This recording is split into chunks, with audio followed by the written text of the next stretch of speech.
साथियों, इस वीडियो में मैं आपको जूनियर असिस्टेंट 5512 की टाइपिंग के बारे में बहुत ही महत्वपूर्ण बातें बताने वाला हूं। कृपया इस वीडियो को अंत तक देखिए यदि आप भी टाइपिंग देने जा रहे हो 5512 जूनियर असिस्टेंट की।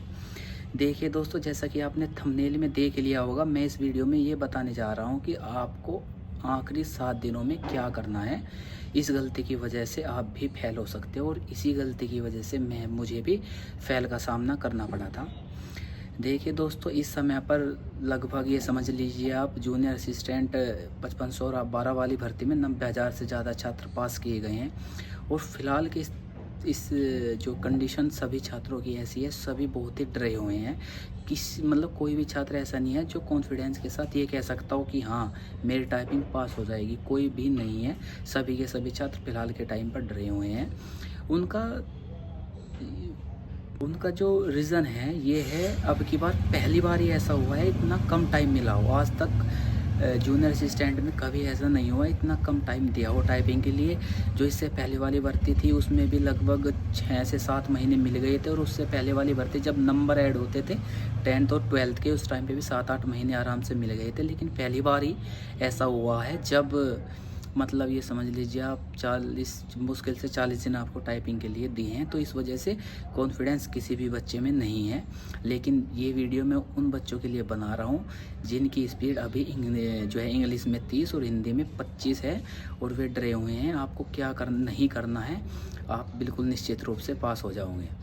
तो देखिए दोस्तों, जैसे ही मैं ये बात उस दिन की बता रहा हूँ जब आप टाइपिंग देने के लिए जाओगे, जैसे ही आप टाइपिंग हॉल में जाओगे तो टाइपिंग हॉल में टाइपिंग आपको अपने अनुसार करनी है, न कि साइड वाले को देखकर आपको टाइपिंग करनी है।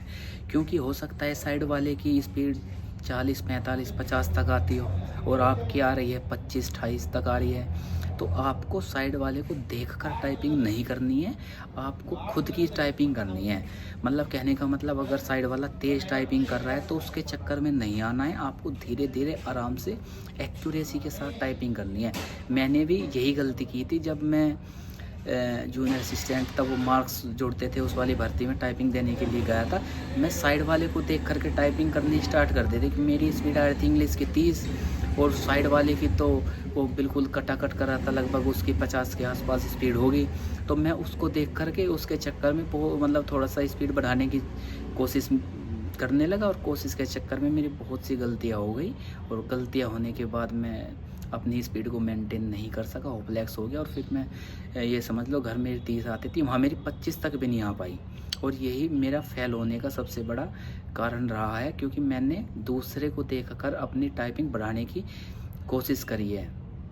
तो मैं आपको यही सलाह देना चाहता हूँ, अगर आपकी टाइपिंग बिल्कुल बॉर्डर लाइन पर है और आप भी पास होना चाहते हैं तो आपको करना क्या है, शुरुआत के जो 1 मिनट है, शुरुआत के 1 मिनट बिल्कुल हाथ रोक करके टाइपिंग करनी है, एक्यूरेसी के साथ टाइपिंग करनी है। चाहे आपको ये भी महसूस हो कि ये स्पीड तो शायद 25 के आसपास होगी, मैं फेल हो जाऊंगा, लेकिन नहीं, फिर भी आपको हाथ रोक करके टाइपिंग करनी है। मैं निश्चित रूप से कह सकता हूँ शुरुआत के 1 मिनट अगर आपने एक्यूरेसी के साथ टाइपिंग कर ली तो आप निश्चित रूप से पास हो जाओगे।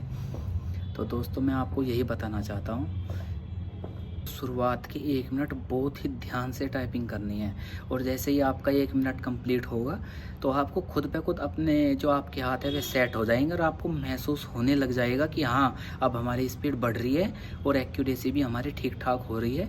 तो आपको खुद कॉन्फिडेंस आ जाएगा और जब आपको कॉन्फिडेंस आ जाएगा तो आपकी 5 मिनट कब पूरी हो जाएगी एक्यूरेसी के साथ लिखते लिखते आपको पता भी नहीं चलेगा और आप टाइपिंग पास कर जाओगे। जय हिंद दोस्तों, अगर आपको मेरी वीडियो अच्छी लगी है तो चैनल को सब्सक्राइब करें, वीडियो को शेयर करें। जय हिंद, जय भारत।